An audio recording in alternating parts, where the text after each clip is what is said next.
Jadi angle saya ngelihatnya kalau kita pengen bantu orang, jangan hanya nunggu pas kita mampu. Pas kita punya rezeki lebih.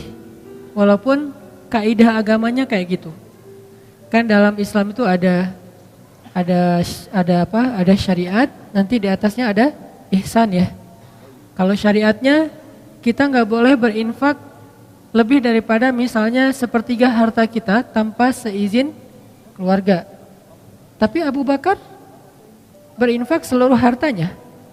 Umar berinfak setengah hartanya. Kok melebihi standar syariat?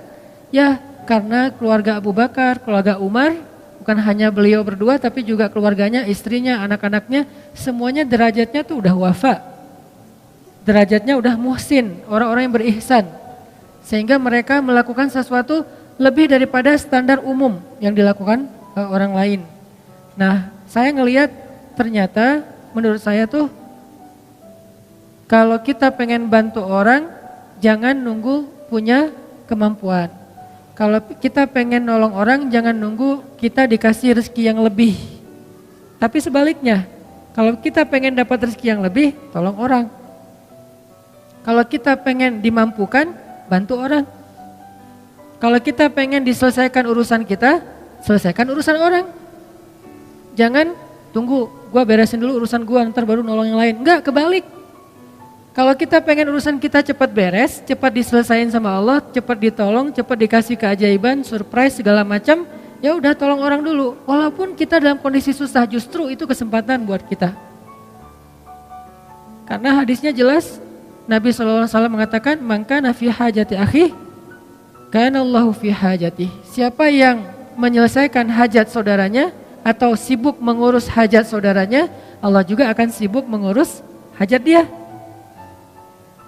Lebih canggih mana nih? Kita nyelesain masalah kita sendiri atau Allah yang nyelesain masalah kita? Allah yang nyelesain masalah kita. Jadi biar Allah yang beresin masalah kita, tugas kita adalah beresin masalah orang lain. Kayak gitu kaidahnya, dan itu bukan hanya hadis motivasi. Saya menjadikan semua ayat dan hadis yang saya tahu itu sebagai konsep berpikir, bukan sekedar hadis motivasi. Baca hadis kemudian memotivasi, ayo tolong orang lain, tapi jadikan itu konsep berpikir. Apa bentuk konsep berpikirnya? Begitu kita punya masalah, nyari orang yang juga sama punya masalah. Lo punya masalah enggak? Enggak ada. Kok enggak sih? Cari. Lo punya masalah enggak? Siapa yang punya masalah tolong DM saya. Siapa yang punya masalah tolong WA saya. Siapa yang punya masalah tolong japri saya. Akhirnya berudul banyak banget kan yang datang. Oh, saya punya masalah, pilih salah satunya yang kita mampu. Kadang-kadang yang kita tolong tuh bukan yang paling darurat, bukan yang paling besar, bukan yang paling sulit, tapi yang paling mungkin kita lakukan. Ini hal yang wajar, jadi kita nggak boleh juga menjudge orang lain, lu kerjaannya bantu yang kecil-kecil, yang receh-receh.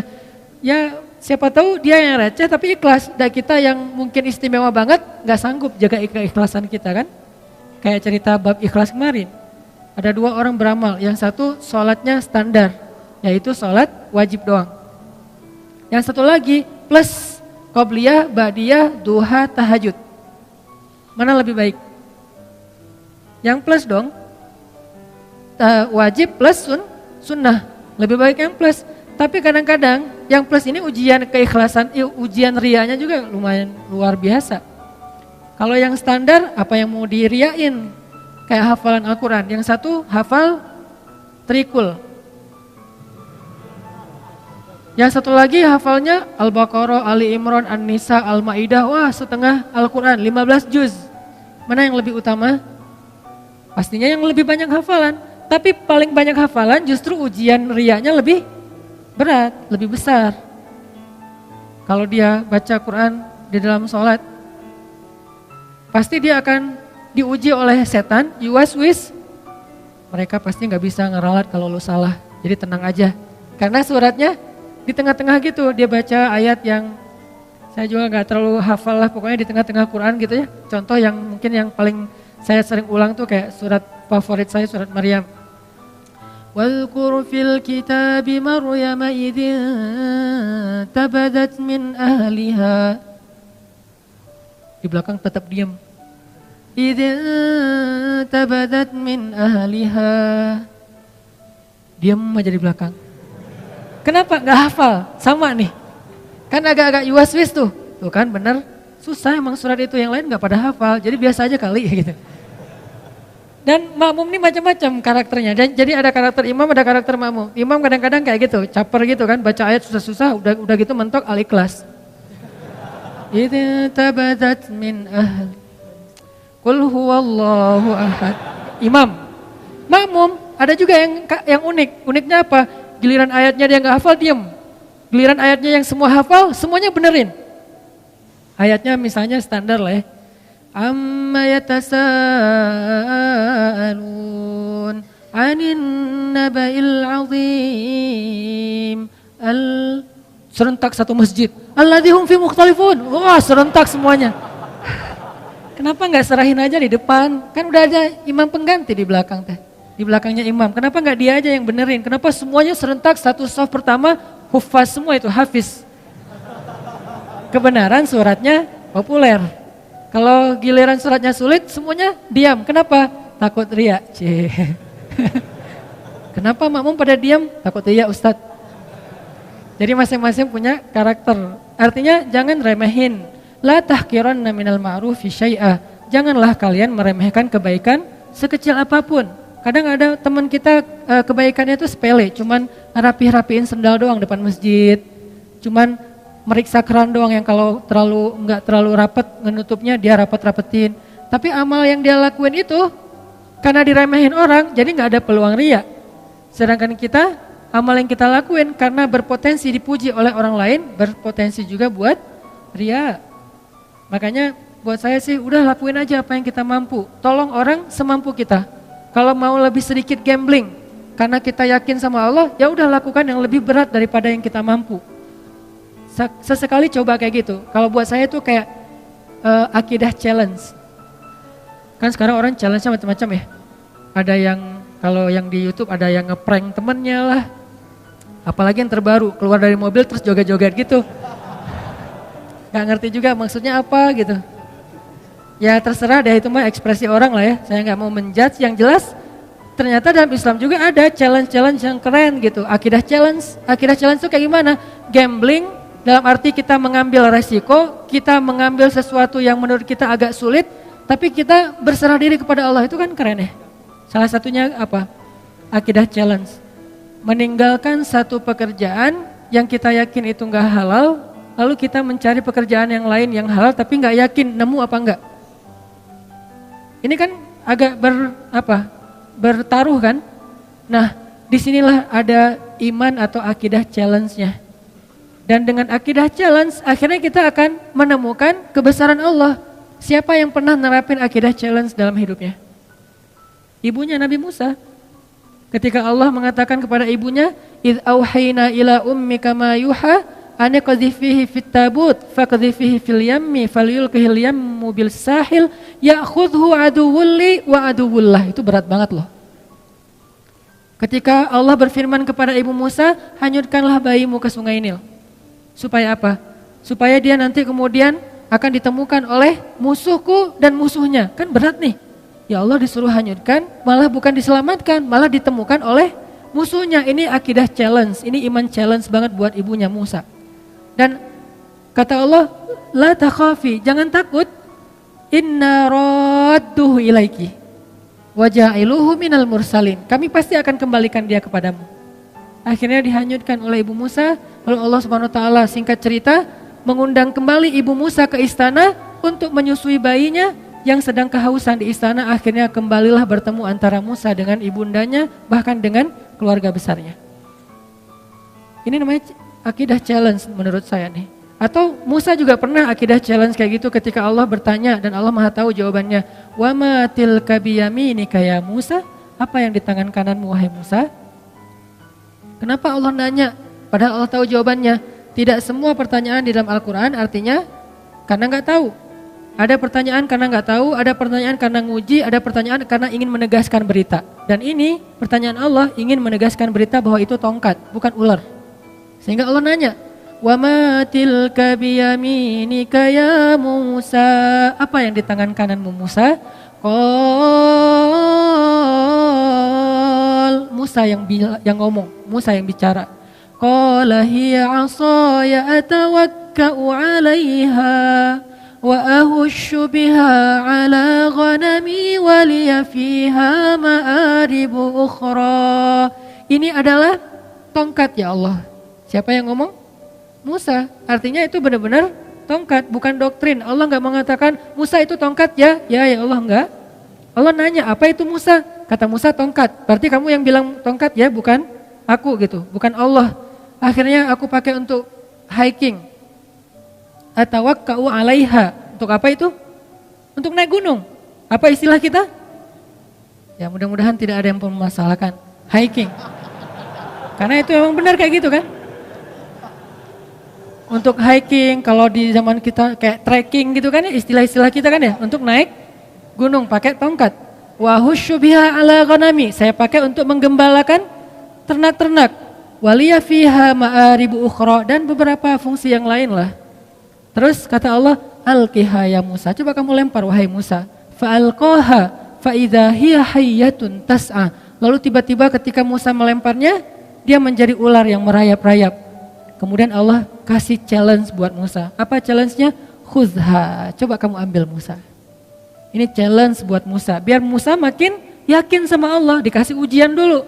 Khuzha la takhaf sanu'iduha siratahal ula. Gak usah khawatir, berarti Musa khawatir. Karena Musa ngeliat, aduh ini ular dalam hidup Musa, Musa belum pernah megang ular. Sekarang disuruh pegang ular sama Allah, khuzha, pegang ular. Dan ini bukan ular biasa yang ditemukan di hutan. Ular, bahasa kita jadi-jadian, kan lebih ngeri ya. Kalau ular biasa, kita juga jarang megang, gak pernah megang, malah kecuali di kebun binatang, itu juga didampingin pawangnya. Ini gak masalah nih gak masalah, oh ya udah. Begitu dia agak-agak ularnya iseng dikit, Pak ini kenapa nih heboh gitu, panik gitu, agak-agak norak gitu kan ya. Megang ular di kebun binatang norak, gimana di hutan gitu. Jadi jangan meremehkan Musa yang khawatir. Kenapa Musa khawatir? Wajar. Pertama, itu ular liar yang bukan di kebun binatang, gak ada pawangnya. Kedua, itu ular bukan dari semak-semak, dari tongkat. Kan aneh. Kalau dari semak-semak, ular biasa mungkin Musa gak takut, karena Musa seorang laki-laki yang perkasa. Tapi ini ular dari tongkat. Jadi kalau kita mau pakai nalar, kenapa Musa takut sama ular gituan doang?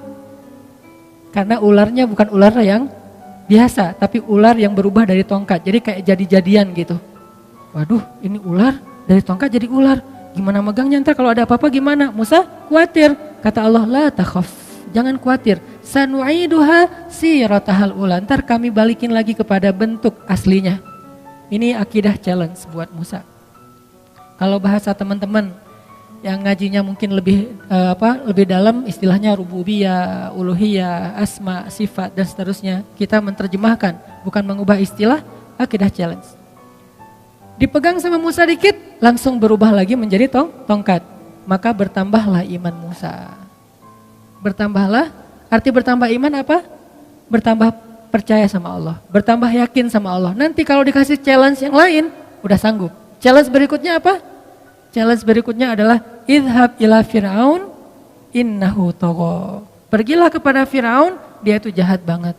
Itulah challenge yang lebih berat daripada megang ular. Tapi Allah kasih challenge yang kecil dulu biar Musanya makin yakin.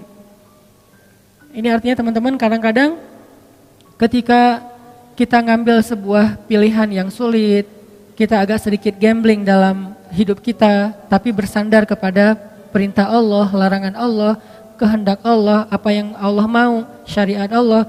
Di situ kita belajar iman, termasuk nolong orang lain.